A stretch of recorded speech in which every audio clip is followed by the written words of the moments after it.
Old Bashe Yousuf lives a quiet life outside Atlanta. He works as a computer technician, spends time with his friends, and enjoys the freedom of the open road. There is no country in the world like this country. No way. But sometimes late at night, Bashe wakes up and thinks he's somewhere else. I wake up and I sweat almost all night sometimes. Why? Because I'm scared.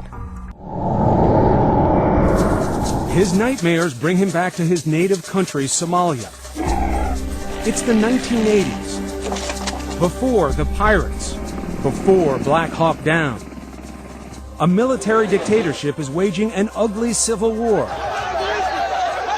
Tens of thousands of civilians were killed.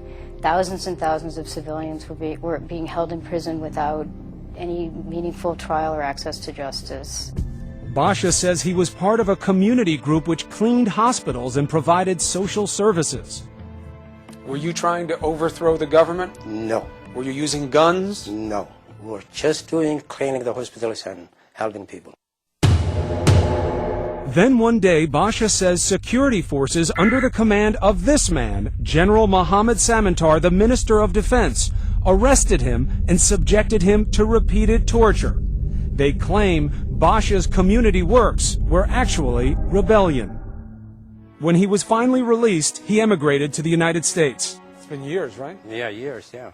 By 1998, Bashe had begun carving out his slice of the American dream, trying to forget his past.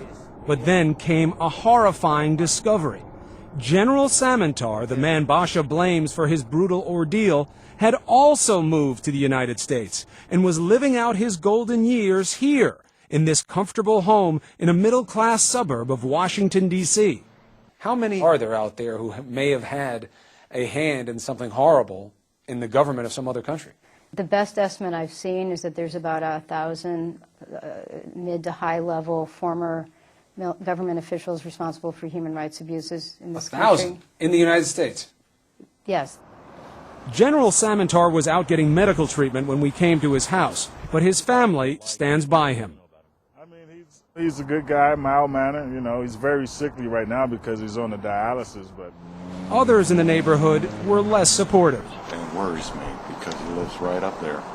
If the guy's living there and he did those things, you know, definitely he shouldn't just be living free here in the United States. I mean, I think the first time you realize that somebody's living in your community that was responsible for serious human rights abuses, it can be shocking.